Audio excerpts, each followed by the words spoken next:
The daughter of a millionaire and the son of a single mother became best friends, bringing their parents closer until an unexpected love blossoms between them. A story that will touch your heart. Subscribe to the channel, give it a thumbs up, and comment on where you are watching from. The December sun mercilessly scorched the sidewalks of the Upper East Side on that sweltering Tuesday, creating heat waves that distorted the landscape of the luxurious buildings in the city's most affluent area. The thermometer read 100 degrees Fahrenheit, and even the shadows of the century-old trees lining Central Park seemed insufficient to provide relief from the blistering heat engulfing the metropolis. Marina Anderson adjusted her gold Ray-Ban sunglasses on her delicate nose while pushing her imported bugaboo stroller along the smooth sidewalk of Central Park. Her hands, adorned with a diamond ring that cost more than many apartments in the outskirts, trembled slightly, not from the heat, but from the anxiety that gnawed at her inside like a silent acid. At 32, Marina had everything money could buy. A thriving nutritional consulting business, a mansion of over 10,000 square feet in the city's most prestigious neighborhood, imported cars in the garage, and a bank account with more zeros than she could count. But at that moment, looking at her 8-year-old daughter Emma, who was pedaling a few meters ahead on her pink bicycle adorned with shiny ribbons, she felt an emptiness in her chest that no material possession could fill. "Mommy, can I go to the playground?" Emma shouted, her childish voice cutting through the humid air. The girl had the same almond-shaped eyes as her mother, but carried a light of joy that Marina had lost long ago, suffocated by the expectations of a billionaire family and the pressures of maintaining a perfect image in a society that judged her every move. "You can, sweetheart, but stay within my sight," Marina replied, her voice carrying that controlled tone she had learned to use since childhood in the high society parties of New York. Even in the unbearable heat, she maintained an upright posture, her perfectly styled blonde hair tied in a low bun that cost $200 to do at the most exclusive salon on Fifth Avenue. It was then that it happened. Across the park, a young woman was pushing a simple stroller, one of those sold in department stores, while trying to keep up with the fast pace of a 6-year-old boy running toward the playground. Sarah Johnson, at 28, was 7 months pregnant with her second child, a surprise pregnancy that had turned her life upside down when the child's father disappeared upon hearing the news, leaving her alone with Lucas and a bank account that barely covered the rent of her 2-room apartment in Brooklyn. "Lucas, slow down! You're going to hurt yourself!"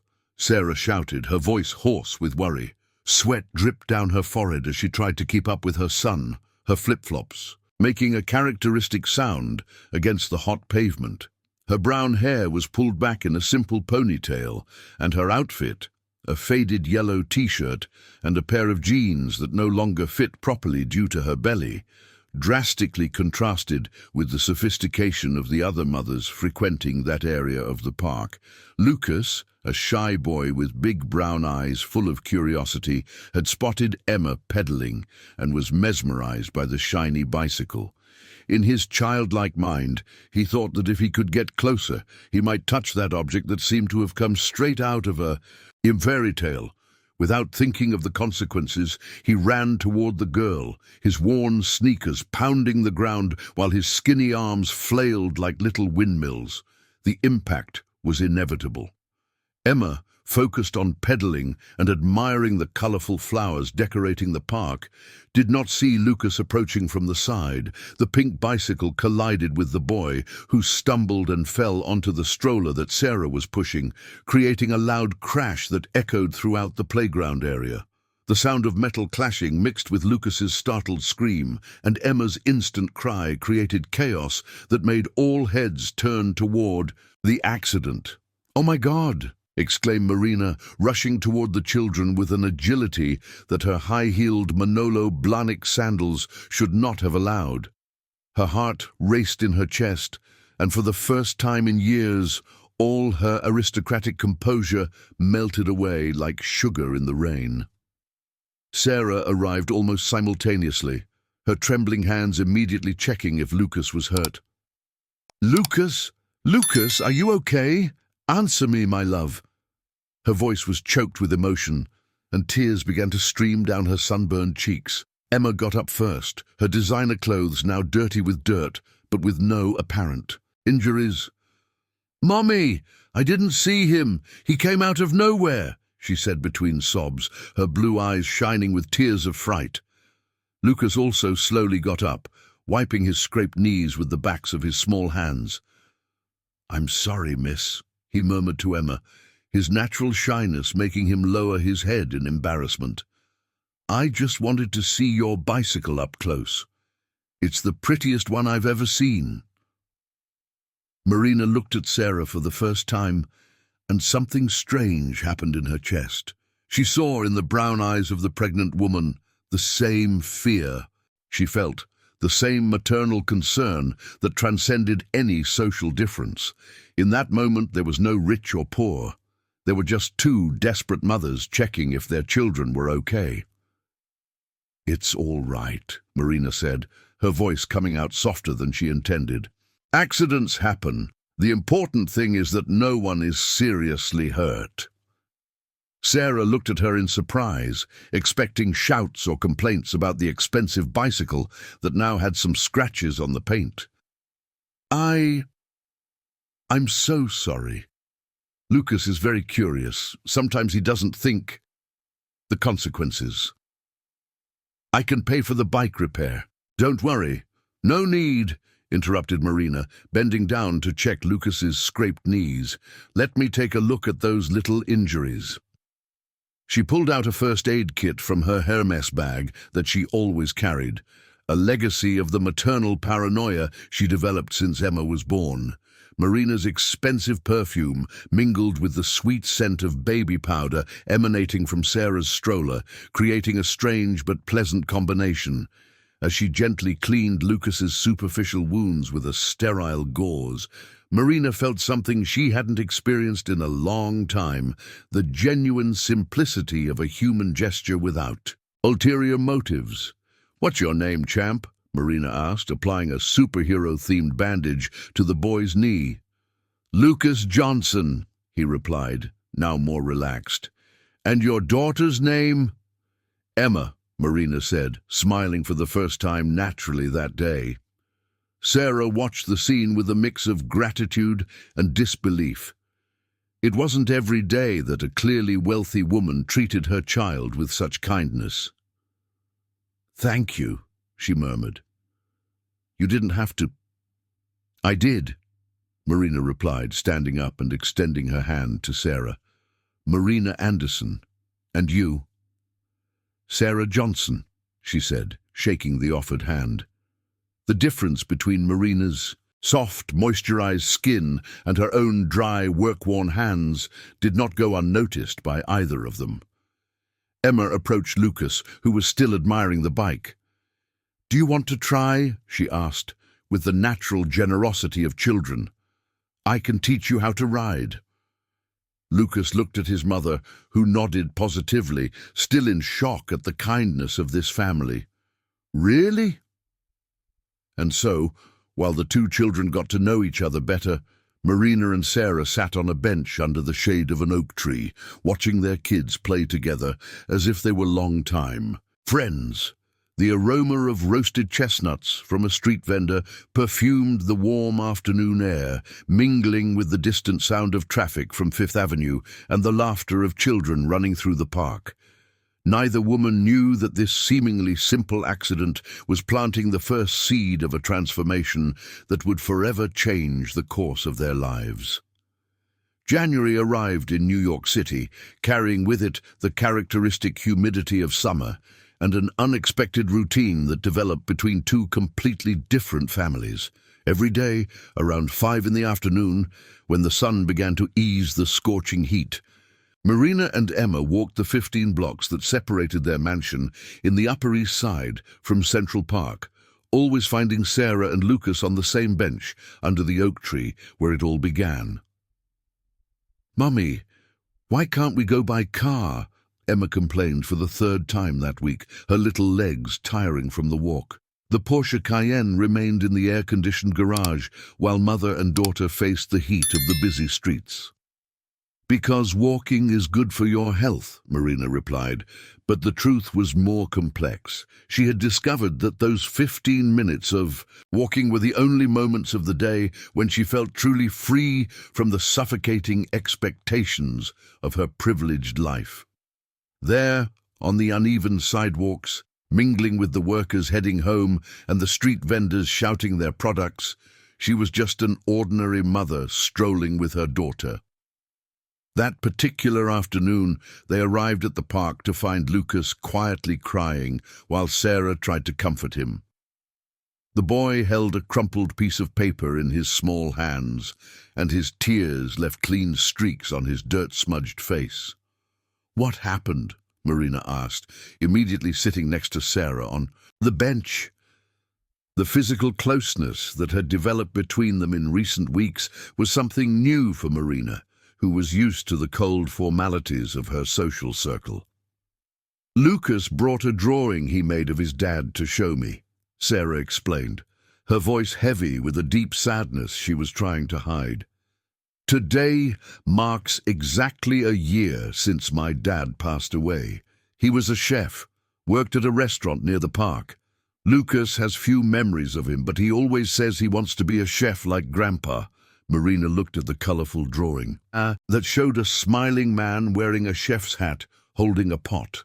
The colors chosen by Lucas, predominantly green and yellow, depicted a Brazil that Marina only knew from afar through the political speeches she heard at her father's business dinners. "Did he leave any recipes?" Marina asked, surprising herself with the genuine curiosity in her voice. In her life of luxury, food always arrived ready at the table, prepared by hired chefs or at Michelin-starred restaurants. Sarah's eyes lit up for the first time that afternoon. He did, an entire notebook with his family's recipes, which came from the countryside of Minas Gerais. Recipes for real food, you know, the kind Grandma used to make on the wood stove. She paused, as if she were exposing too much. "Sorry, you probably don't have an interest in such simple things." "Actually, I'm very interested," Marina interrupted, and her sincerity surprised both of them. "I never learned to cook. I always had staff to do that. But lately I've been thinking, Emma loves it when we do things together, and cooking could be a good activity for us." Sarah studied Marina's face, looking for signs of condescension or pity, but found only genuine curiosity. "Do you really want to learn?" "I do. And if you could teach me some of your dad's recipes, it could be a way to honor his memory while creating new memories with our kids." Lucas stopped crying and looked at Marina with wide eyes. "Do you want to learn how to make Grandpa's chicken croquettes?" Marina laughed, a spontaneous chuckle that made several people in the park turn to look. "I do, Lucas. Can you teach me?" And so, the following week, Marina found herself in a completely unfamiliar territory, the small kitchen of Sarah's apartment in Brooklyn. The contrast with her mansion was striking. There, everything worked in harmony despite the limited space. Each utensil had its specific place, and every spice was organized in recycled glass jars with handwritten labels. "The first thing my dad always said," Sarah explained, tying a simple apron around Marina's waist, "is that cooking with love is the secret to any recipe. It doesn't matter if the ingredients are expensive or cheap. If you don't put affection into what you're doing, the food lacks soul." Marina watched Sarah separate the ingredients for the chicken. Croquettes, all-purpose flour, chicken broth made from bones and scraps, basic seasonings that cost just a few dollars. In her refrigerator at home, there were imported ingredients that cost more than the monthly salary of many families, but she had never felt the warm aroma that began to fill that small kitchen. "Now, you're going to stir the dough always in the same direction," instructed Sarah, guiding Marina's hands in the pot. My dad used to say it's like life. If you keep changing direction all the time, you'll never get where you want. The kids played in the tiny living room, their laughter mingling with the sound of the mother's conversation in the kitchen. Emma, used to expensive toys and electronics, was completely enchanted by the simple games that Lucas invented, using only cushions and ropes. "Sarah," Marina said as she kneaded the dough, her hands now covered in flour, "can I ask you a personal question?" "Of course." "Don't you feel lonely? Raising Lucas, expecting another baby. It must be very hard." Sarah stopped chopping the filling and looked out the small window facing the busy street. "Some days are harder than others, especially when Lucas asks about his dad. But you know what I've learned? Family isn't just about sharing the same blood. Sometimes the most important people show up when you least expect it." Marina felt a tightness in her chest. "Are you talking about us?" "I'm talking about you all, yes. These past few weeks have been the lightest I've had since I found out I was pregnant. Lucas is happier, I feel less alone. You and Emma have brought a joy I didn't know was missing." The oven timer went off, indicating that the first batch of chicken croquettes was ready. The aroma that spread through the small apartment was unlike anything Marina had ever experienced. It wasn't just the smell of food, it was the scent of care, of time dedicated, of tradition passed down from generation to generation. "Ready to taste?" asked Sarah, taking the golden croquettes out of the oven. Marina bit into the first croquette she had ever made with her own hands. The flavor exploded in her mouth, simple, authentic, rich with history. It was completely different from the sophisticated snacks served at her company's cocktail parties or the gala dinners she attended. "It's delicious," she exclaimed, and for the first time in a long time she wasn't pretending to be enthusiastic to please someone. Lucas ran into the kitchen as soon as he caught the smell. "Grandpa would be proud," he said, biting into his croquette with approval. "You cook almost as well as Mom." Emma also tried it, and her reaction was immediate. "Mum, this is so much better than those snacks Aunt Carla serves at parties." Sarah and Marina laughed together, and in that moment, watching the kids happily eat around the small kitchen table, Marina realized she had discovered something that no amount of money could buy: the genuine simplicity of a well-lived afternoon. "Sarah," Marina said when it was time to leave, "would you like to come over for dinner tomorrow? I can try to make that chicken and okra recipe you taught me." Sarah hesitated. The mansion in the gardens felt as distant as Mars. "Are you sure?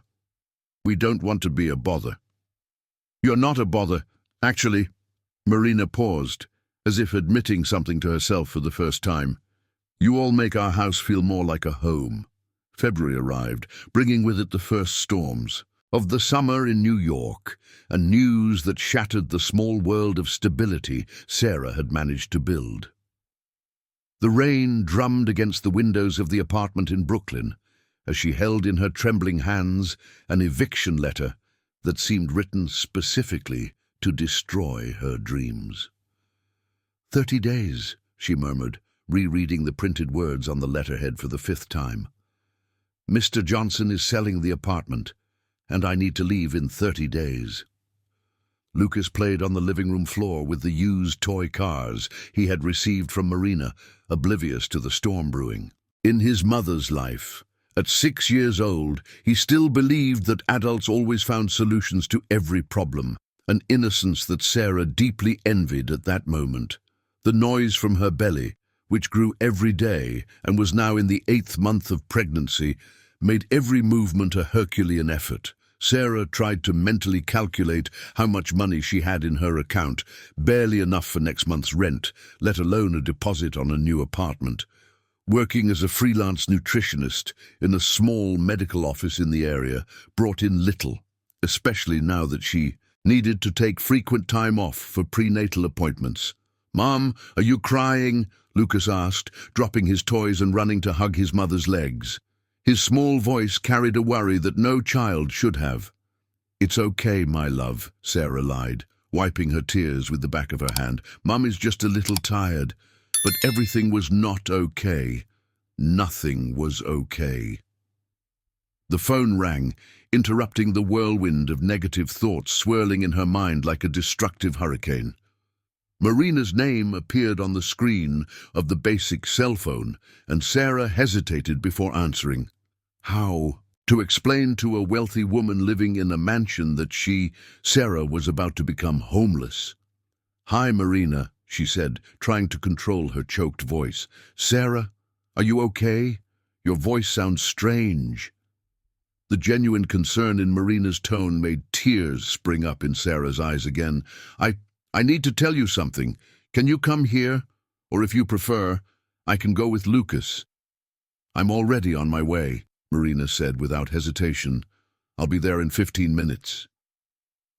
The downpour outside had turned the streets of Brooklyn into small rivers, but Marina drove her luxury car through the flooded avenues, not caring about the splashes of dirty water that stained the metallic paint. Her mind raced even faster than the car's engine. In recent weeks, Sarah had become more than just a casual friend. She was the first person in years who treated her like Marina, not as Mr. Anderson's daughter or the heiress of the Anderson family's fortune. When she arrived at the simple building in Brooklyn, she found Sarah sitting on the small sofa in the living room, Lucas sleeping in her lap, and the eviction notice lying on the floor like a death sentence. "What happened?" Marina asked, sitting next to her friend, and completely ignoring the fact that her designer clothes were getting wet on the damp cushion of the sofa. Sarah recounted everything through contained sobs. The sale of the apartment, the 30 days to find a new place, the financial impossibility of securing another property with a baby on the way and no guarantor. "And the worst part," she said, her voice breaking with emotion, "is that Lucas was finally happy here. He made friends with the kids from the neighborhood school, knows all the shopkeepers on the street. How am I going to explain to him that we have to move far away, maybe to my aunt's house in East New York?" Marina felt something twist inside her chest. East New York was over 2 hours away from downtown, in a region where urban violence was a daily reality. The idea of Lucas growing up in that environment, far from the safety and opportunities that the central area offered, troubled her more than she could understand. "Sarah," Marina said slowly, as if processing an idea that had just emerged, "what if you came to live at my place?" Sarah stopped crying and looked at Marina as if she had spoken in Mandarin. "What?" "At my place, there's a guest house in the back of the property. It has 2 bedrooms, a living room, a full kitchen, a bathroom. It's been empty for years. You could stay there until you get organized." "Marina, I can't accept that. That's charity, and I don't—" "It's not charity," Marina interrupted firmly. "It's friendship. You taught me how to cook, reminded me how good it is to have a real conversation, brought joy to Emma's life. Let me return the favor." Sarah shook her head vigorously. "You don't understand. We come from completely different worlds. I wouldn't know how to behave in a house like yours. Lucas might break something expensive." "Sarah," Marina said, gently holding her friend's tear-streaked face, "you've been there before. You've seen how happy Emma gets when you guys are around. The house may be big, but it was cold before you showed up. Now, when we come home after spending the afternoon with you, she counts the minutes until she can see you again." Lucas stirred in his mother's lap, murmuring something unintelligible in his sleep. Marina looked at the boy, his worn-out sneakers, the shirt that was getting too small, the serene face of someone who still didn't know that adulthood was full of insurmountable obstacles. "Besides," Marina continued, "you would be doing me a favor. That guest house stays empty all the time. It's a waste, and Emma would love to have Lucas living nearby. They've become inseparable." Sarah looked around the small apartment she had worked so hard to maintain. The simple but well-kept furniture, the pots organized in the tiny kitchen, the photographs of her father stuck on. The fridge. It was little, but it was hers. What if your dad doesn't like it? He must have opinions about the kind of people who come to his house. Marina fell silent for a moment. Mr. Anderson had been traveling for business for 2 weeks and would return at the end of the month. He was a man used to controlling every aspect of his daughter's life, from the friends she made to the clothes she wore. The idea of explaining to him that she had offered shelter to a single pregnant mother without his permission made her nervous. "My dad will have to accept it," Marina finally said, her voice carrying a determination she didn't know she possessed. "This is my decision." Sarah studied Marina's face, searching for signs of doubt or regret, but found only sincerity. "Marina, are you sure? This could complicate your life." "My life was already complicated before you guys showed up," Marina replied with a sad smile. "The difference is that now I have reasons to want to simplify things." Lucas woke up at that moment, rubbing his small eyes and looking confused at Marina. "Aunt Marina, why are you here? Is it raining a lot?" "Hi, champ," Marina said, stroking the boy's messy hair. "I came to make a special invitation for you and your mom." "What kind of invitation?" Marina looked at Sarah, who was still hesitating, and made a decision that would change the course of all their lives. "How about you guys come live close to Emma and me? We have a really nice little house in the garden that needs special residence." Lucas's eyes lit up like fireworks. "Really? We're going to live near Emma. I can play with her every day." Sarah felt her heart break, seeing her son's genuine joy. How could she deny him the chance to have a stable childhood alongside his first true friend? "How long has it been?" "Please, Mom," pleaded Lucas, clasping his small hands together. "Can we accept?"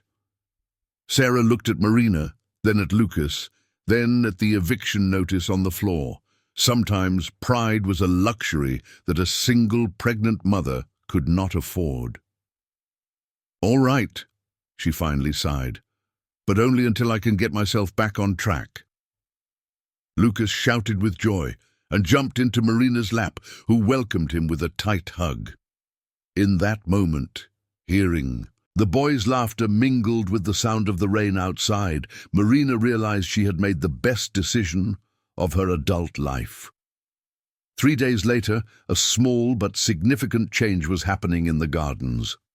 A modest moving truck stopped in front of the imposing gates of the Anderson mansion, carrying the humble belongings of a family about to discover that home had nothing to do with the size of the house, but rather with the size of the heart of those who lived in it.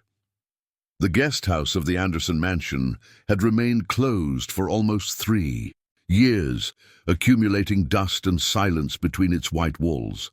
Now, a week after Sarah and Lucas's move, the little 2-bedroom cottage had transformed into something completely different, a true home, pulsating with life and joy.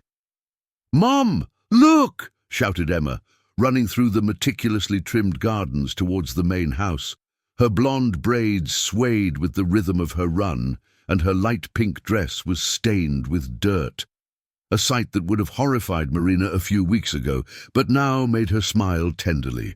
Marina was on the mansion's porch, enjoying her usual morning coffee, whole, grain toast with diet jam and imported organic coffee, when she was interrupted by the sound of laughter echoing through the garden.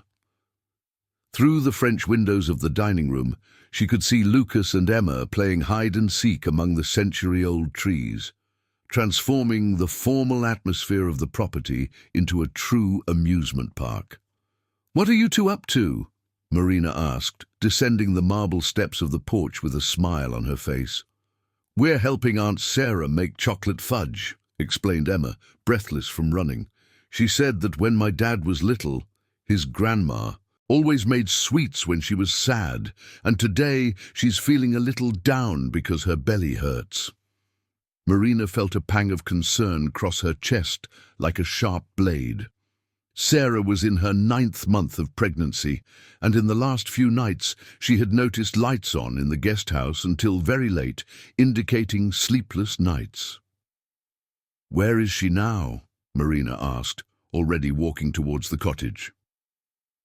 "In the kitchen, making that special fudge with dark chocolate you brought from the fancy market," Lucas replied, appearing from behind a rose bush.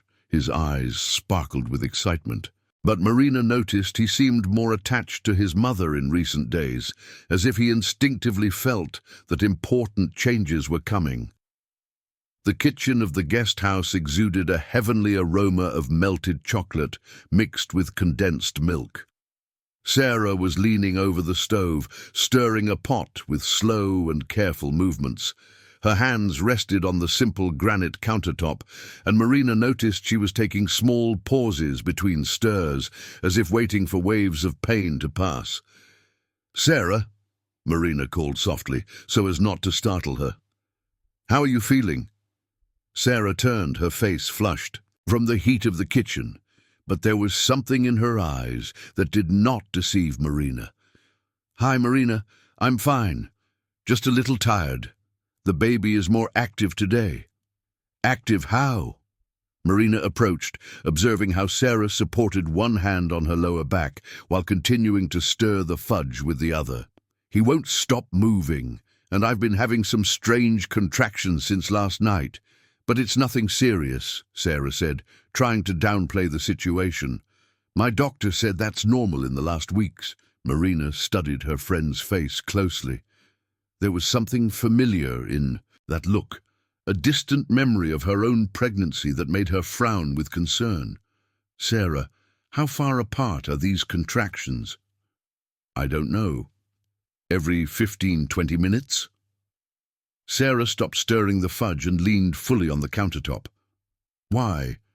Do you think—" At that exact moment, a stronger contraction hit her, causing her to bend slightly and let out a low groan that she tried to stifle so as not to alarm the children playing in the garden. "Oh my God, Sarah!" Marina rushed to support her. "Those aren't preparation contractions. You're in labor." "It can't be," Sarah murmured, panic beginning to creep into her voice. "There's still 2 weeks until the due date, and Lucas, I can't have this baby now, not here, not in your house." "Sarah, listen to me," Marina said firmly, holding her friend's shoulders. "Babies don't check calendars before deciding to be born, and you're in my house because I wanted you to be here. It won't be different now." Another contraction came, more intense than the previous one, causing Sarah to grip Marina's arm with enough strength to leave marks. The fudge in the pot began to burn, filling the kitchen with a sour aroma that contrasted with the previous sweet smell. "I need to go to the hospital," Sarah said between gasps. "My bag, the documents, everything's in the bedroom." "I'll get everything," Marina said, already running towards the bedroom. "Lucas! Emma!" she shouted to the garden. "Come here quickly!" The children appeared at the kitchen door with wide eyes, immediately realizing that something very serious was happening. Lucas ran to his mom, who tried to smile to avoid scaring him. "Mom, are you okay?" he asked, his small voice filled with concern. "I'm fine, sweetheart.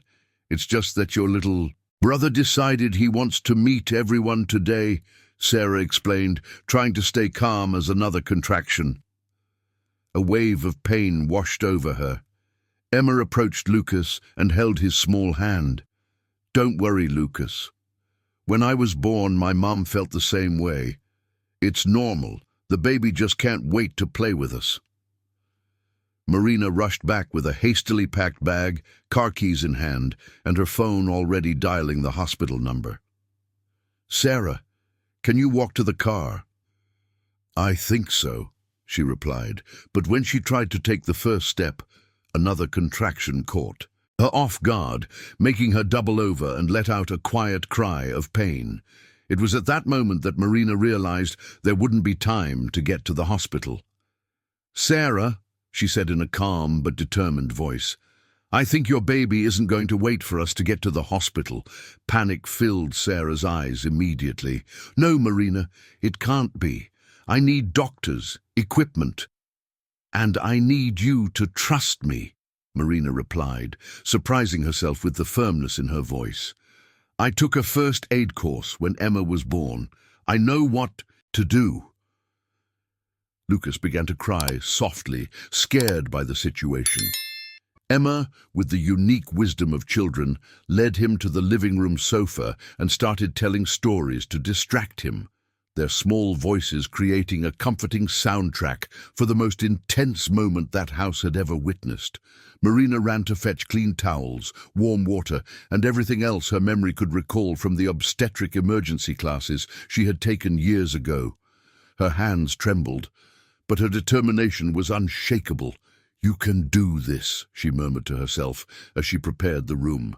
You can do this, Marina. When she returned to the kitchen, she found Sarah leaning against the counter, taking deep breaths and counting the seconds between contractions. They're coming every 2 minutes, Sarah said, her voice now calmer, as if she had accepted the situation. Marina, if anything goes wrong... Nothing is going to go wrong, Marina interrupted with conviction. This baby is going to be born surrounded by love, in a home full of warmth. It couldn't have a better choice. And so, as the midday sun in March warmed the gardens of the Anderson mansion, two women who had become sisters at heart prepared to welcome a new life together, an experience that would forever seal the bond between two families that fate had united in a way as unexpected as it was perfect. The sound of Sarah's contractions mingled with the children's voices in the living room, creating a human symphony that transformed that guest house into a true cradle of hope and unconditional love. Sarah's contractions intensified dramatically as the clock struck 2 in the afternoon on that sunny Tuesday in March. Marina had turned the guest house room into an improvised delivery room, spreading clean towels over the bed and keeping warm water in a basin nearby. Her hands trembled, but her voice remained steady. A determination she didn't know she possessed had taken over her entire being. Sarah, I need you to focus on your breathing, Marina instructed, holding her friend's hand firmly as another devastating contraction washed over her. Breathe in slowly through your nose, hold for 3 seconds, and exhale through your mouth, just like you taught me to do when I was nervous the first time I cooked. Sarah tried to follow the instructions, but the pain was overwhelming. Sweat dripped down her forehead, and her hair stuck to her wet face. Marina, I can't. It's too strong. I'm scared. You can, Marina replied, gently wiping Sarah's face with a damp towel. You're the strongest woman I know. You raised Lucas on your own, built a life from scratch, and taught me that true strength has nothing to do with money.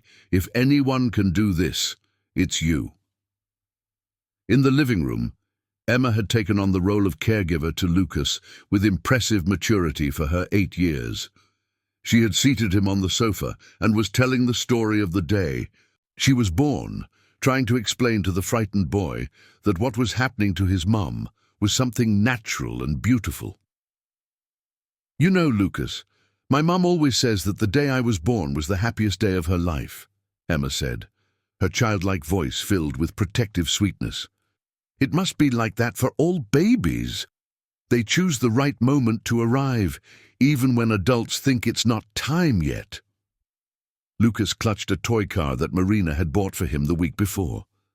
But why is my mom in so much pain? I don't want her to suffer. It's because having a baby is the most important job in the world, Emma explained, with the unique wisdom of children who grow up observing adults. My teacher at school said that all mums are superheroes on the day their children are born. In the bedroom, Sarah was entering the most intense phase of labor. Marina had called emergency services, but the operator explained that all ambulances were busy due to an accident on the highway, and it would take at least 40 minutes for them to reach the mansion. 40 minutes, Marina repeated, looking at Sarah, who clearly didn't have that long. But she's in advanced labor. Ma'am, please stay calm and follow the instructions I'm going to give you, the operator said in a professional tone. First, check if you can see the baby's head. Marina swallowed hard. In all her privileged life, she had never faced a situation that required so much courage and presence of mind. But when she looked at Sarah, her friend who had brought so much meaning to her life in recent weeks, she found strengths she didn't know she had. Sarah, I'm going to take a look, okay? Marina said softly. Do you trust me? Sarah nodded through her tears, gripping Marina's hand tightly. I trust you more than in any person in the world. And it was at that moment, checking the progress of the delivery, that Marina saw the small head of the baby beginning to appear. A mix of panic and wonder took over her. It was really happening, right there, in that simple room of the guest house. Sarah! Exclaimed Marina, her voice blending emotion and determination. I can see your baby's head. He's almost here. A new energy seemed to take over Sarah upon hearing those words. Her next contractions came with a strength she didn't know she possessed, the ancient strength of all the women who had brought life into the world before her. On the next contraction, you're going to push, instructed Marina, following the guidance that the emergency services operator continued to relay over the phone. It's going to be now, Sarah. Your baby wants to meet you. Lucas and Emma heard a more intense scream coming from the room, and the boy nervously jumped up from the sofa. I want to see my mom. Just wait a little longer, Emma asked, holding his hand. Let Aunt Marina help her first. Soon you'll be able to see your little brother. In the room, everything happened very quickly. With one last powerful contraction, the baby slid into Marina's trembling but steady hands, a small, perfect boy with closed eyes and a rosy body who began to cry as soon as he felt the cold air of the world outside the womb. Oh my God, Sarah! He's here! Your son is here! Shouted Marina, tears streaming freely down her face as she held the baby who was still connected to his mother by the umbilical cord. Sarah managed to prop herself up on her elbows to see her son, and what she saw made her cry with pure emotion.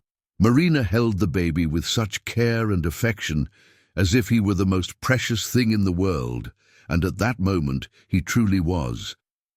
He's beautiful, murmured Sarah, extending her arms to receive her son. He's perfect.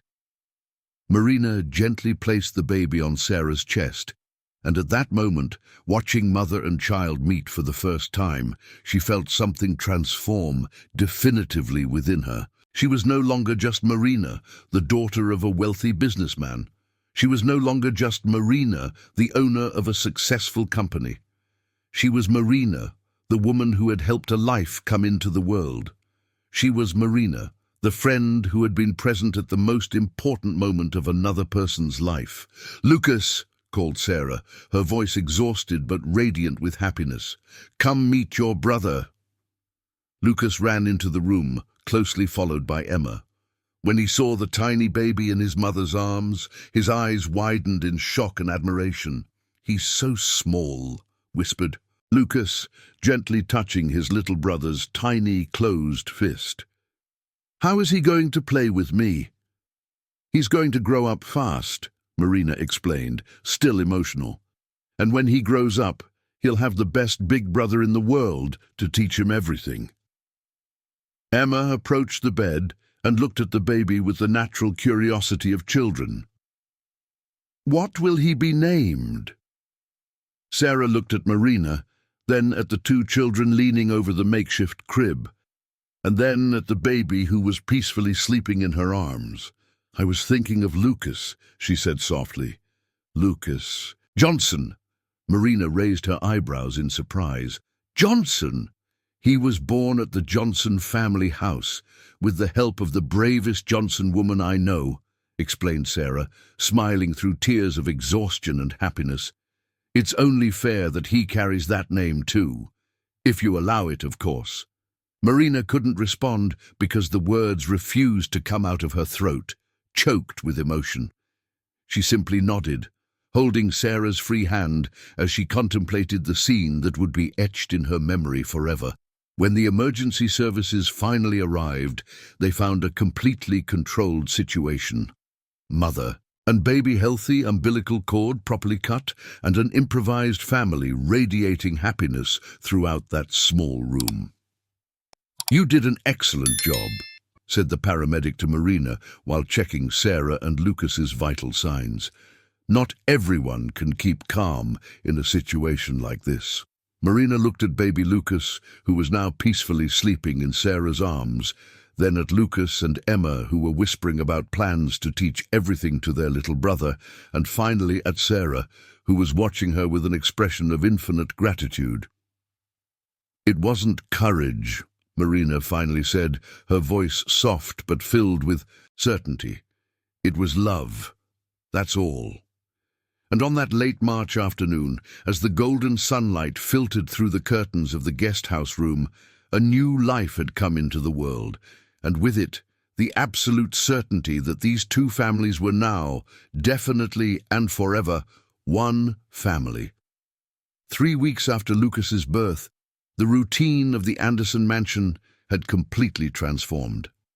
The sound of the baby's cries mixed with the laughter of Lucas and Emma in the gardens, creating a domestic symphony that Marina had never imagined possible in her orderly and quiet life. But all this harmony was about to be tested in the cruelest way possible. It was a rainy Thursday in April when Mr. Anderson returned from his 2-month business trip across Europe and Asia. The 62-year-old patriarch had built a business empire that spanned from mining to technology and was used to controlling every aspect of his life with the precision of a Swiss watchmaker. His unannounced arrival at the mansion would forever be recorded as the moment when two completely opposing realities collided head-on. Marina was on the porch of the main house, rocking Lucas, while Sarah took a well-deserved shower. A routine they had established in the past weeks, where they took turns caring for the baby. Emma and Lucas were playing in the garden with dolls and toy cars, creating elaborate stories where your toys were a big, happy family. The sound of the black Bentley entering the garage made Marina's heart race. She had mentally prepared for this moment for weeks, rehearsing explanations and arguments, but now that her father was there, she felt like a teenager about to be caught in a prank. Mr. Anderson was an imposing man, tall, with perfectly styled grey hair, and an impeccable Italian suit, even after a 12-hour flight. His blue eyes, just like his daughter's, had the ability to dissect a situation in seconds. When he got out of the car and saw kids playing in his meticulously kept garden, his eyebrows furrowed in an expression that Marina knew all too well. "Marina," he said, his deep voice echoing through the garden as he approached the porch, "can you explain to me why there are strangers on my property?" Marina slowly stood up, adjusting Lucas in her arms. The baby was sleeping peacefully, oblivious to the storm that was about to descend upon their makeshift family. "Dad, they aren't strangers. They're my friends," Marina said, trying to keep her voice steady. "Sarah and her kids are temporarily staying in the guest house." Temporarily. Mr. Anderson climbed the porch steps, his gaze alternating between his daughter and the baby in her arms. "Since when do you make decisions about who lives in my house without consulting me?" Lucas and Emma had stopped playing and were watching the scene from a distance, sensing the tension in the air, like small animals sniffing danger. Emma knew her grandpa well enough to recognize when he was truly upset, and she ran to hide behind Marina. "Is Grandpa mad?" she whispered, clutching her mom's skirt. Mr. Anderson looked at his granddaughter, then at the unknown boy standing in the middle of the garden holding a toy car, clearly frightened by the imposing presence of the man in the suit. "Emma, go inside," Mr. Anderson ordered in an authoritative voice. "I need to talk to your mom." "She can stay," Marina said, wrapping a protective arm around her daughter's shoulders. What you have to say can be said in front of her. We are a family, and families don't hide things from each other. The irony of the statement did not go unnoticed by Mr. Anderson, who raised an eyebrow in challenge. Family? How interesting you mention that, considering I just found out my daughter has turned my home into a shelter for strangers. At that moment, Sarah appeared at the door of the guest house, her hair still damp from a shower and a small towel in her hands. She had heard raised voices and came to check if everything was okay with Lucas. When she saw the well-dressed man talking tensely with Marina, she immediately understood who he was and what was happening. "Marina," she called hesitantly, "is everything okay?" Mr. Anderson turned to observe the young woman at the door of the guest house. Her simple clothes, her natural beauty without makeup, her slightly defensive posture of someone not used to confrontations. In a few seconds, he had mentally catalogued everything about her: social class, level of education, financial situation. "And you must be the unauthorized tenant," he said, his voice sharp as a knife. Sarah felt her face flush, but before she could respond, Marina stepped forward. "Dad, this is Sarah Johnson, my friend. And this," she said, lifting the baby in her arms, "is Lucas, who was born 3 weeks ago in our guest house with my help." Mr. Anderson looked at the baby for the first time with attention. Lucas had woken up with the voices and was looking around with the wide, curious eyes of newborns. For a moment, Mr. Anderson's stern face softened slightly. There was something about babies that disarms even the toughest men. "You helped with the delivery?" he asked, surprised despite trying to maintain an authoritative tone. "I did," Marina replied, pride in her voice. "And it was the most important experience of my life." Sarah slowly approached, Lucas clinging to her leg. The courage she had shown over the years raising her son alone resurfaced like a flame that refuses to be extinguished. "Mr. Anderson," she said, her voice clear despite her nerves, "I understand that our presence here is a surprise to you. Marina offered me help during a very difficult time, and I accepted because I had no alternative. But we don't want to cause any trouble. If you prefer, I can leave today." Mr. Anderson studied Sarah's, her face looking for signs of financial interest or manipulation, but found only dignity and sincerity. It was something he did not expect. "And where would you go?" he asked. "A woman with 2 small children, without a steady job." "I have a job," Sarah interrupted firmly. "I'm a trained nutritionist. I work in medical offices and see private patients. I'm not a freeloader, Mr. Anderson. I'm a mom trying to give the best for her kids." Lucas let go of his mom's leg and timidly approached Mr. Anderson. "Sir, are you Emma's grandpa?" Mr. Anderson looked down, meeting the big, innocent eyes of the boy. "I am." "Emma is my best friend," Lucas said with the brutal honesty of children, "and your daughter is the bravest woman I know. She saved my mum and my little brother." The silence that followed was heavy as lead. Mr. Anderson looked around, at Marina holding the baby as lovingly as she would hold Emma, at Sarah who was staring him down without lowering her eyes, despite clearly being nervous, at the 2 kids who had instinctively moved closer to one another, seeking mutual protection. "Marina," he finally said, "I need to talk. To you. Alone." Marina hesitated. Handing Lucas over to Sarah at that moment would feel like a desertion, an abandonment of the family she had chosen to defend. "What you have to say can be said here," she replied. "These people are not strangers to me. They are my chosen family." Mr. Anderson's eyes narrowed. For decades, no one had challenging his authority so directly, especially not his own daughter. "Chosen family," he repeated as if savoring the words. "Interesting concept. And what does your chosen family expect to gain from this situation?" The question was like a slap in the face to Sarah. "Expect a gain?" she repeated, her voice laden with indignation. "Mr. Anderson, your daughter has gained far more from our friendship than we have from hers. She learned to cook, to truly communicate, to be a mother in a way she didn't know she could be before. We only gained a roof and security." "And do you think that's a fair exchange?" Mr. Anderson asked. "I find that question offensive," Sarah replied, stepping back a few paces. "Come on, Lucas, let's pack our bags." "No," said Marina firmly, "no one is leaving here." Mr. Anderson turned to his daughter, seeing a determination in her eyes that he had never witnessed before. "Marina, you don't understand the implications." "I understand perfectly, Dad. I understand that you're worried someone might take advantage of me financially. I understand that you want to protect me, but I also understand that for the first time in my life, I've found people who value me for who I am, not for what I have." Marina stepped closer to her father. Lucas still nestled in her arms. "Look at Emma, Dad. Look how happy she is.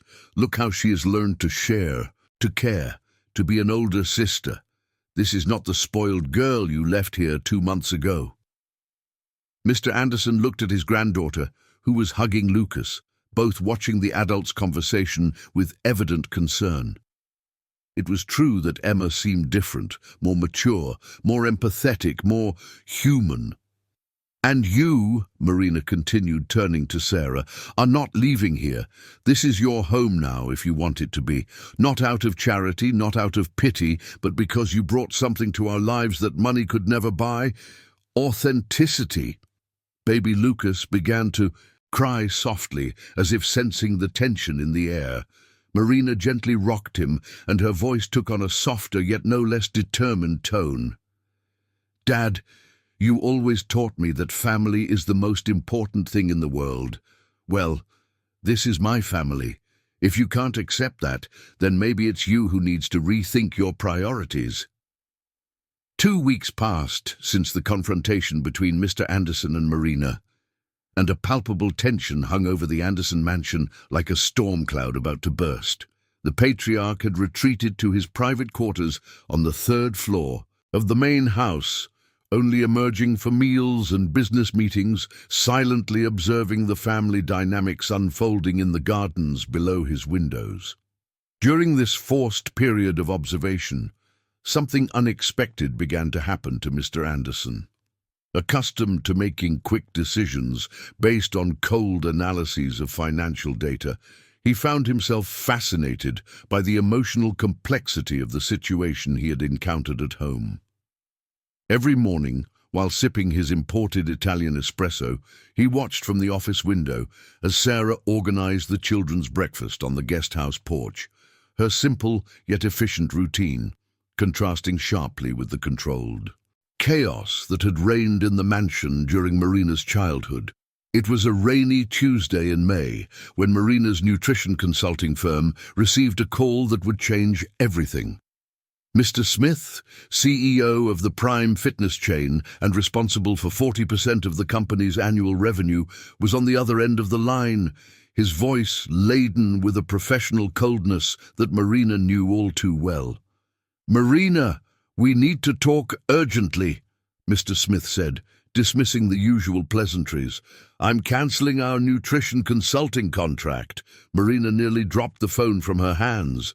She was in her office, in the main house, Lucas sleeping peacefully in a makeshift crib beside her desk, an adaptation she had made to help Sarah, who was still recovering from childbirth. "Mr. Smith, I don't understand. Our partnership is going very well. The client's results are excellent." Marina tried to keep her voice professional, but she felt panic settling in her chest like a block of ice. "The professional results are not the problem, Marina. The problem is your recent personal instability." "My personal instability?" Marina repeated, genuinely confused. "Everyone in the market is talking about you turning your home into a shelter for single mothers. Our investors are concerned about the elite fitness brand image being associated with This type of situation. The anger that overtook Marina was instantaneous and devastating. What type of situation, Mr. Smith? Helping a friend in need. Being a decent human being. Marina, you know how our industry works. Appearances matter.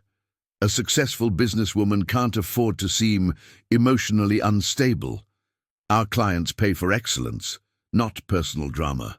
Marina hung up the phone without saying goodbye, her hands trembling with indignation. Within minutes, other calls began to come in.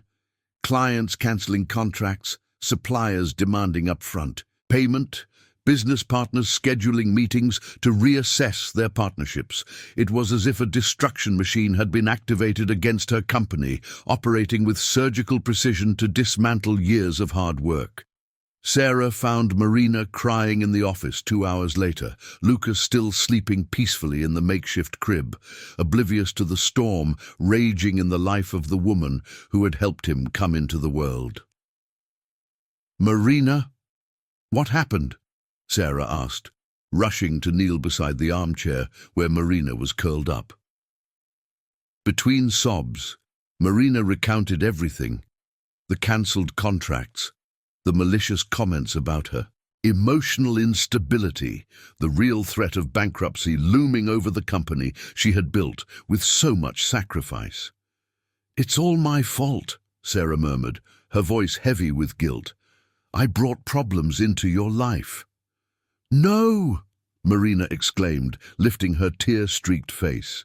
"You brought meaning to my life. Those people, they were never true friends or partners. They were just opportunists disguised as professionals." Sarah sat on the edge of the armchair and took Marina's hands. "Marina, listen to me. I have an idea that could save your business." Marina looked at her friend with skepticism. How could a nutritionist working in small offices have a solution for a crisis this big? "In the last 2 months while living here, I've observed how you work," Sarah continued. "You're brilliant, but you're stuck in an outdated business model. Your current clients see you as an expensive commodity. They can swap you for any other consultant whenever they want." "And what would the alternative be?" Marina asked, wiping her eyes with the back of her hand. "Democratize your expertise. Instead of only serving the elite, how about creating an accessible online nutrition program? Use your social media to teach everyday people about healthy eating. I can help you develop budget-friendly recipes. You add your scientific expertise." Marina fell silent, processing the idea. It was completely different from anything she had done before. Riskier, more labor-intensive, but also more authentic. "Ordinary people don't have money to pay for expensive consultations," Marina said, still hesitant. "But there are millions of them," Sarah replied with growing enthusiasm. "And many would be willing to pay a small fee for quality content. Besides, you could partner with local markets, small health food stores." At that moment, Mr. Anderson appeared at the office door. He had come up to fetch some documents and overheard part of the conversation. "May I chime in?" he asked, surprising the two women. Marina looked at him suspiciously. "Did you come to say, 'I told you so'?" "I came to say your friend is right," Mr. Anderson replied, stepping into the office and leaning against the desk. "Your current business is vulnerable because it relies on a few large clients. It's a flawed business model." Marina and Sarah exchanged surprised glances. It was the first time Mr. Anderson had addressed Sarah respectfully. "But her idea," he continued, gesturing towards Sarah, "has real scaling potential. The healthy food market for middle-class consumers is practically untapped in America." Sarah straightened in her chair, gaining confidence. "Exactly. Marina has the technical knowledge. I have practical experience with tight budgets and budget-friendly recipes. Together, we can create something revolutionary." "You would need initial capital for developing the online platform, digital marketing, content production." Mr. Anderson paused, looking alternately at Marina and Sarah. I could invest. Marina looked at her father as if he had just spoken in an alien language. You would invest in our business? I would invest in both of your companies, Mr. Anderson corrected, as partners. Sarah would have equity. She wouldn't just be an employee. The silence that followed was charged with emotion. Sarah looked at her own hands, trying to process what she was hearing. A week ago, this man had treated her like an intruder. Now he was offering to make her a businesswoman. Why? Marina asked, suspicious. Why did you change your mind? Mr. Anderson walked to the window overlooking the garden, where Lucas and Emma were playing under a tree, sharing a snack they had prepared together. Because I've been watching you for the past 2 weeks, he said, without turning. Around. Watching how Emma has blossomed, how you've become a more complete person. Watching how Sarah transformed this house without spending a dime, just with organization and care. He turned to face the 2 women. And because I realized I was wrong. Family isn't just about blood, it's about loyalty, about choosing to stay when it would be easier to leave. Sarah felt tears welling in her eyes. Mr. Anderson, call me Ed, he gently corrected. If we're going to be partners, you can call me Ed. Marina looked at Sarah, then at her father, then at Lucas, who was beginning to wake up in his makeshift crib. A new business, an uncertain future, an unlikely partnership between 2 women from different worlds. It was both frightening and exciting at the same time. Sarah, Marina said, extending her hand to her friend, do you want to be my partner? Sarah grasped the offered hand, sealing not just a business partnership, but the definitive consolidation of a family that had formed against all odds. I do, she replied, her voice steady despite the tears of joy. Let's revolutionize nutrition in America. From the garden, the laughter of Lucas and Emma reached them, creating the perfect soundtrack for the birth of a new company and the strengthening of bonds that had become unbreakable. June arrived in New York, bringing with it the characteristic chill of the winter season and a surprise that no one in the Anderson mansion was prepared to receive. Marina and Sarah's new company, named Nourish America, had taken its first promising steps. The website was live, the first partnerships with local markets had been established, and their social media was starting to gain genuine followers interested in accessible, healthy eating. It was a cold Tuesday morning when Marina was in the kitchen of the main house, preparing nutritious smoothies for the kids' breakfast, a recipe that Sarah had taught using seasonal fruits and oats, much more economical than the expensive supplements she used to buy. The sound of the doorbell echoed through the mansion, interrupting the peaceful routine that had settled between the 2 families. I'll get it, Emma shouted, running towards the electronic gate.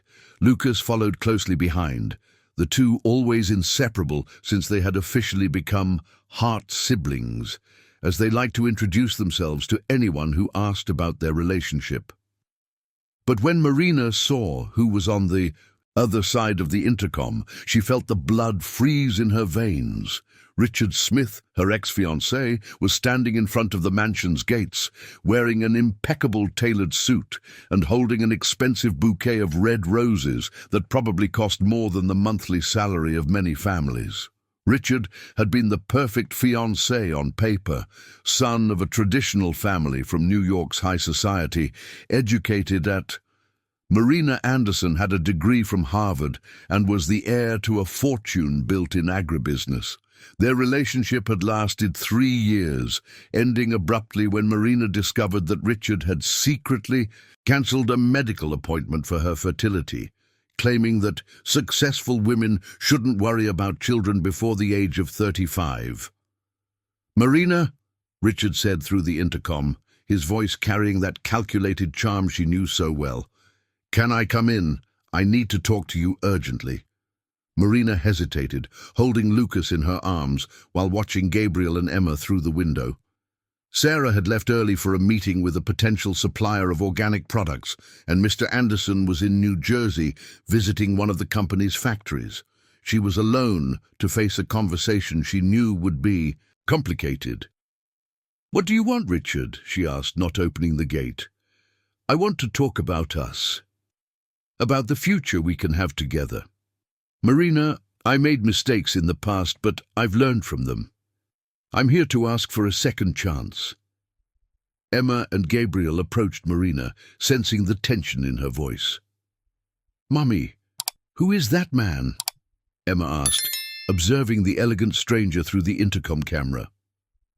"He's someone from Mummy's past," Marina replied, trying to keep her voice neutral. "Someone who shouldn't be here." But Richard was persistent, a trait that had worked in his favor in business, but became extremely uncomfortable in personal situations. "Marina, I know you're going through financial difficulties. I heard about the problems with your company. I can help. We can rebuild everything together, the right way this time." The mention of financial issues made Marina furrow her brow. How did he know about the recent struggles of the company? That information wasn't public. "How did you find out about my company?" she asked directly. "Everyone in our circle is talking, Marina. You've always been so impulsive. First, you turn your home into a shelter, and now you're trying to work with people without proper qualifications." The indirect reference to Sarah made Marina's anger boil like water on high heat. People without qualifications. What exactly are you talking about? Marina, be realistic. Your association with that pregnant woman was an emotional decision, not a rational one. You can return to the serious business market, regain your reputation, but you need to make the right choices. Marina looked at Lucas in her arms, the baby she had helped bring into the world, the son of the woman who had become her true sister, the child who now called her Aunt Marina, and smiled every time he saw her. The idea that someone would consider Sarah unqualified or her friendship an emotional mistake made her physically nauseous. "Richard, you can leave," she said firmly. "I'm not interested in talking to you." "Marina, don't be stubborn. Open the gate. Let's talk like civilized adults." Against her better judgment, Marina eventually opened the gate. Part of her wanted to end that conversation once and for all, to make it clear that there was no possibility of reconciliation. Another part, if she were honest with herself, was curious about how he had discovered so many details about her recent life. Richard entered the mansion with the familiarity of someone who had frequented that environment for years. He greeted Gabriel and Emma with the formal politeness he had learned in expensive schools, but Marina noticed that he was watching the boy with a slightly disdainful expression, as if Gabriel were an out-of-place object in a carefully planned decor. "Beautiful home, as always," Richard said, sitting in the main living room without waiting for an invitation. "Although it's different, more lively." "That's because it's really a home now," Marina replied, standing with Lucas in her arms. "Not just an expensive property." Richard laughed, that condescending laugh she had learned to hate in the last months of their relationship. Marina, always so dramatic. Look, I'll be direct with you. I know exactly why your company is in crisis." Marina's heart raced. "What do you mean?" "Mr. Smith is my sister-in-law's cousin. The other clients who abandoned you received concerning information about your emotional stability, information that came from sources close to the market." Marina felt the world spin around her. You spread rumors about me." "I didn't spread rumors, Marina. I shared legitimate concerns. You were clearly making irrational decisions, getting involved with questionable people." "Questionable people." Marina's voice came out louder than she intended, making Lucas stir in her arms. Gabriel timidly approached Marina. Aunt Marina, is that man talking about my mom? Richard looked at the boy with impatience. Kid, the adults are talking. Go play somewhere else. It was at that moment that Marina realized exactly who Richard had always been, and how blind she had been during 3 years of their relationship. The way he spoke to Gabriel, as if the boy were an inconvenient obstacle, revealed a character she had refused to see before. Gabriel isn't going anywhere, Marina said in a cold voice. This is his home too. Marina, be sensible. I know you want to help that woman and her children. We can do this properly. I can arrange a job for her at a subsidiary, a decent house in an appropriate neighborhood. Away from here. Away from here, Marina repeated slowly, as if savoring poison. Exactly. And then you and I can rebuild what we had, your professional reputation, our future together. Marina, I'm offering marriage. We can have the ceremony you've always dreamed of, a honeymoon in Europe.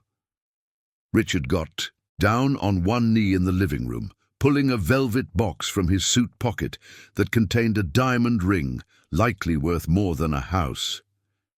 Marina Anderson, will you marry me? The silence that followed was deafening. Emma watched the scene with wide eyes. Gabriel hid behind the armchair, and Lucas whimpered softly, as if sensing the tension in the air. Marina looked at the ring. Stunning, expensive, perfect in anyone's eyes.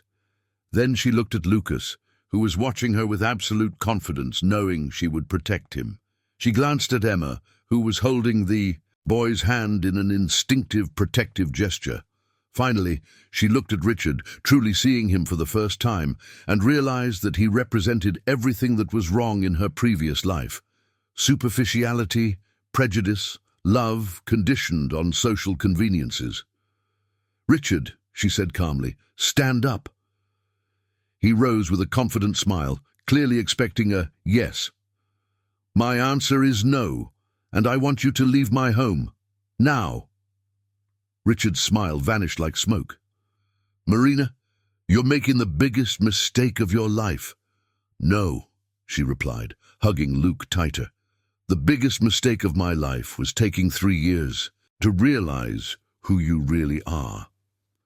The month of August brought with it the Winter Festival in New York, along with a discovery that would shake the foundations of the life Marina had built. Nourish America was thriving beyond all expectations. The YouTube channel had surpassed 100,000 subscribers, partnerships with popular markets were generating consistent revenue, and more importantly, thousands of families were genuinely improving their diets with economical and nutritious recipes. Marina was in her new office, a smaller but infinitely cozier space she had set up on the ground floor of the mansion, when she received a call from Carla Smith, a former college classmate and now editor of a major business magazine. Marina, I need to tell you something important, Carla said, her voice filled with urgency. Do you remember those clients who abandoned you at the beginning of the year? I remember, Marina replied, feeling a chill in her stomach. The episode was still a sensitive wound, even with the current success of her new company. I did an investigation for an article on market manipulation in the consulting field. Marina, the one who spread rumors about your emotional instability, was your ex-fiancé, Richard Smith. I have proof. Marina nearly dropped the phone. Despite the suspicions she had developed during his visit in June, hearing the confirmation was still a devastating blow. What kind of proof? She asked, her voice coming out weaker than she would have liked. Emails, recordings of conversations, even payments to digital influencers to spread negative comments about you on social media. Marina, this was a coordinated campaign to destroy your professional reputation. The revelation hit Marina like a punch in the stomach. Richard hadn't just cruelly ended the relationship, he had deliberately sabotaged her career, in hopes of forcing her to return to him in a position of vulnerability. Why would he do this? She murmured, more to herself than to Carla. From what I found out, He never accepted that you ended the relationship. In his mind, if he could leave you with no financial alternatives, you would come running back to him. Marina hung up the phone and sat in silence for several minutes, processing the information. Outside, she could hear Lucas, Emma, and now also little Luke, who at 5 months was already crawling around the house, playing in the garden under Sarah's watchful care. When Sarah entered the office, bringing a cup of hot tea, she found Marina looking out the window with a distant expression. "What happened?" Sarah asked immediately. After months of living together, she had learned to read her friend's expressions like an open book. Marina told her everything about Carla's call, the evidence of the sabotage orchestrated by Richard, and the deliberate campaign to destroy her reputation. As she spoke, she felt a mix of anger and liberation. Anger at the betrayal, but liberation in finally understanding that the problems of her previous company had not been her fault. "That man is a psychopath," Sarah said, her voice filled with indignation. "Marina, you need to sue him. This is a crime." "I know," Marina replied, "and I will. But you know what's crazier? If he hadn't done this, I would never have created Nourish America with you. I would never have discovered that my true calling was to democratize nutrition, not just serve the elite." Sarah sat in the chair across from Marina's desk. "Are you saying you're grateful he tried to destroy you?" "I'm saying he tried to destroy me, but inadvertently set me free." Marina smiled for the first time since the call. "And you know what we're going to do? We're going to use this story for our new marketing campaign."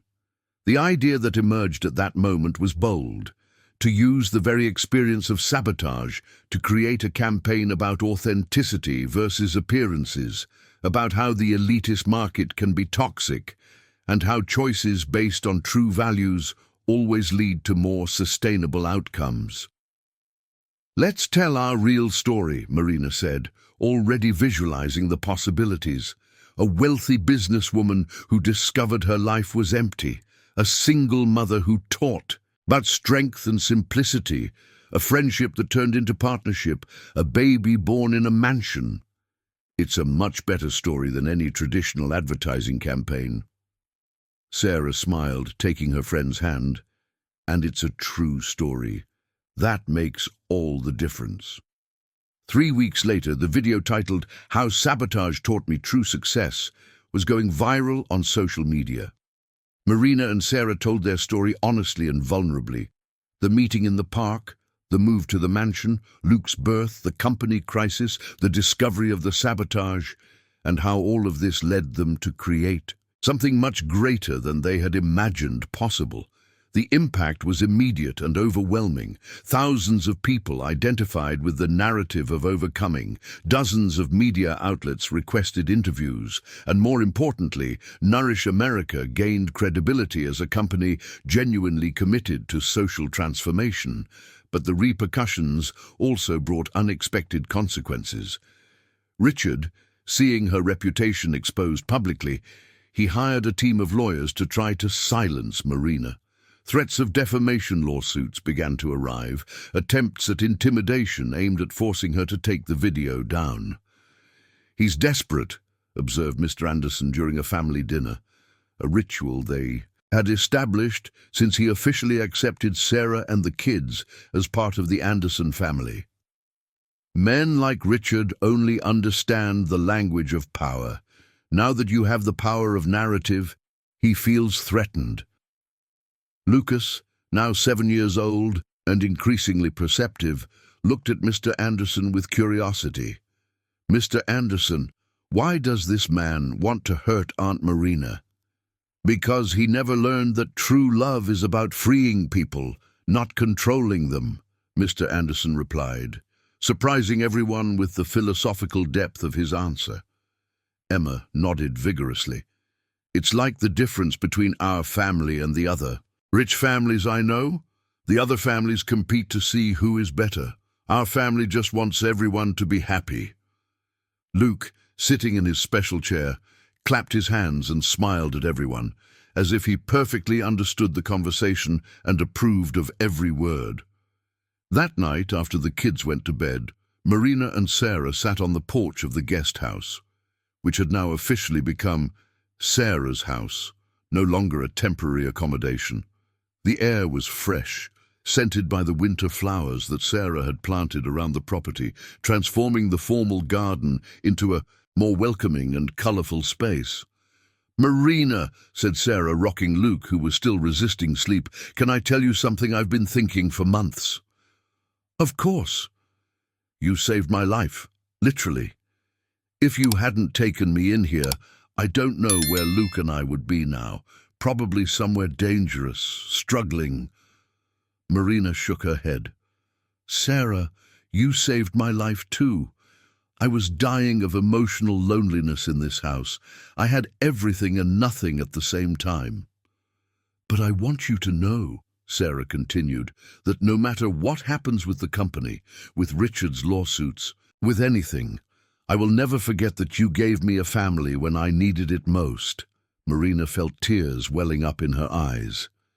"You gave me a family too, and you taught me that family is not about DNA or bank accounts. It's about choosing to stay, choosing to love, choosing to build something together." The two women sat in silence for a few minutes, watching the city lights in the distance and listening to the nighttime sounds of New York. Luke finally fell asleep in Sarah's arms, and Emma appeared at the main house door in her pajamas, looking for her mom. "Can I sleep at Aunt Sarah's house tonight?" she asked, as she did at least 3 times a week. "Sure," Marina replied, "but brush your teeth first." And so on that August night, while New York breathed around the Anderson mansion, a completely atypical family gathered under the same roof, united not by blood ties or social conventions, but by something much more powerful: the conscious and daily choice to love and protect each other, regardless of the circumstances. The future still held challenges, but they would face everything together, as they had learned to do since that first accident in the park that forever changed the fate of them all. December had come again to New York, bringing with it the suffocating heat that marked exactly 1 year since the first meeting between Marina and Sarah at Central Park. Nourish America had become a national phenomenon, with over 2 million followers on social media, partnerships with major supermarket chains, and an app that democratized access to nutritional guidance for low-income families across the country. But the business success was just a small part of the transformation that had occurred in the lives of the two women and their families. On that specific Tuesday morning, they were preparing for a very special celebration, Luke's first birthday, which would be celebrated exactly at the same place where everything had started, under the oak tree in Central Park. Marina woke up before dawn, as had become her habit during the months of building the company. But unlike the turbulent early days, her mornings now began with a sense of purpose and fulfillment she had never experienced before. When she went down to the kitchen of the main house, she found Sarah already awake, preparing homemade chocolate fudges, no longer the simple recipe they made at the beginning of their friendship, but a sophisticated version they had developed for a line of functional sweets for the company. "You couldn't sleep either?" Marina asked, watching how Sarah worked with the precision of a professional chef. In recent months, her friend had taken culinary refinement courses and had become a true expert in gastronomic nutrition. "Luke woke up at 5 in the morning full of energy," Sarah replied, smiling as she shaped the treats. "I think he knows today is a special day." It truly was. Besides Luke's birthday, that day would also mark the official launch of the book Nourish America, a story of friendship, overcoming and transformation, which they had written together, telling their journey from their first meeting to the building of the company. The book was already on the list of the most anticipated pre-sales of the year, with proceeds going to projects combating childhood malnutrition in underserved communities. "Marina," said Sarah, stopping stirring the chocolate and turning to her friend. "Can I tell you something I discovered yesterday?" "Of course." "Remember that investigation Carla did on Richard? Well, she found out that accident in the park wasn't exactly an accident." Marina frowned, confused. "What do you mean?" Sarah took a deep breath before continuing. "Luke told me last night when he was making preparations for Luke's birthday. He said that on that day, a year ago, he had seen Emma playing alone.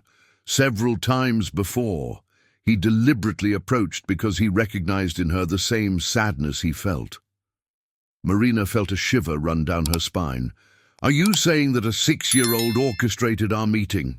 "I'm saying that a 6-year-old had the wisdom that many adults never develop.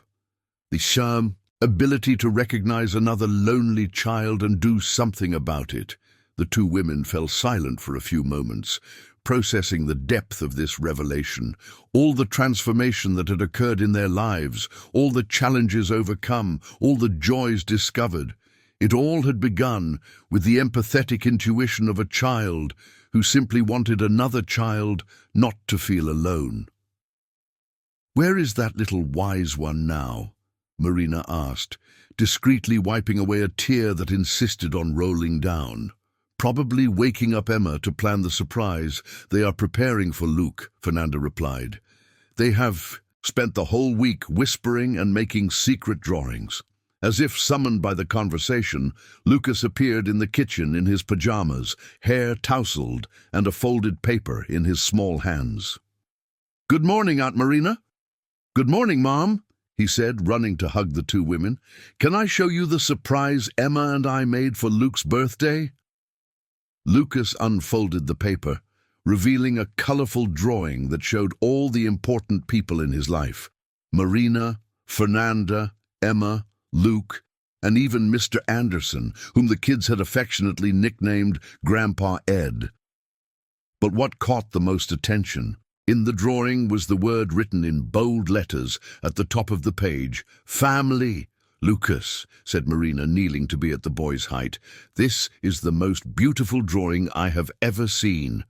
"It's for you to hang in the office," he explained seriously. "To remember that family is the most important thing of all, even more important than work." At that moment, Emma came running into the kitchen, closely followed by Luke, who was already walking with that characteristic determination of 1-year-olds. The baby had grown healthy and smart, saying his first words in a curious mix of Mom, Aunt Marina, and Gabby, his affectionate nickname for Lucas. "Mom, Aunt Fernanda!" Emma shouted. "Grandpa Ed is coming down the stairs dressed as a clown." They all exchanged surprised glances until Mr. Anderson appeared in the kitchen doorway, effectively dressed in a colorful clown costume, complete with a red nose and oversized shoes. "Good morning, family," he said with all the dignity he could muster, despite the ridiculous outfit. "Emma convinced me that all birthday parties need professional entertainment." Marina and Fernanda burst into laughter, a scene that would have been absolutely unthinkable a year ago. Mr. Anderson, the serious and formal businessman, dressed as a clown to entertain a child at his first birthday. "Grandpa Ed, you look perfect!" exclaimed Lucas, clapping his hands. "Luke is going to love it." And he truly did. 2 hours later, at the same park where it all had begun, under the shade of the same oak tree that had witnessed the first meeting between the two families, Luke blew out his first candle, surrounded by people who loved him unconditionally. The simple yet meaningful party attracted the attention of several families in the park, who gradually approached to join the celebration. Marina and Fernanda had brought enough chocolate fudge to share with anyone who wanted to partake in the joy, a tradition of generosity they had learned to value during that year of transformations. "Fernanda," said Marina, while watching Luke take his first wobbly steps toward Lucas, who was waiting for him with open arms, "do you think that in 10 years we will still be here celebrating birthdays together?" "In 10 years," Fernanda replied, We will be here celebrating the 10th anniversary of our company, watching Lucas and Emma graduate from high school, and probably chasing after other kids that one of us may have had in the meantime." Marina laughed. "Other kids? Why not? You're still young. I am too. And our family has already proven that love knows no bounds." At that moment, as if the universe wanted to confirm the infinite possibilities of the future, a young man approached the group. It was David Smith, the architect who had renovated the new office of Nourish America Pro Bono, inspired by the social transformation story of the two businesswomen. "Marina, Fernanda," he said shyly, "sorry to interrupt the party, but I was passing by the park and saw you here." David had become a close friend in recent months, helping not only with the office renovation, but also contributing innovative ideas for the company's social projects. Marina had noticed how he looked at Fernanda during meetings, and how Fernanda always seemed a little more put together on days she knew he would be present. "David!" exclaimed Fernanda, a slight blush coloring her cheeks. "I'm so glad you came. Are you trying our functional chocolate fudge?" As Fernanda showed David the treats they had prepared, Marina watched their interaction with a maternal smile. After everything they had been through, her friend deserved to find someone who valued her just as she was. The sun was setting when they finally decided to head home, the kids tired but happy, Luke sleeping in Marina's arms, Lucas and Emma whispering plans for the next adventure they wanted to live together. "You know what's most amazing about all this?" Marina said to Fernanda as they walked down the same sidewalk they had walked every day a year ago. "What?" "A year ago, I came to this park because I was trying to fill a void. Today, I come because my life is so full of love that I need to share it with the world." Fernanda stopped walking and hugged Marina, a long, tight embrace, full of gratitude and genuine affection. "Thank you," she whispered. "Why?" "For opening your home, your heart, your life, for giving me a family when I needed it the most." "Thank you," Marina replied, "for having taught me that true wealth is not in what we have, but in who we choose to share our lives with."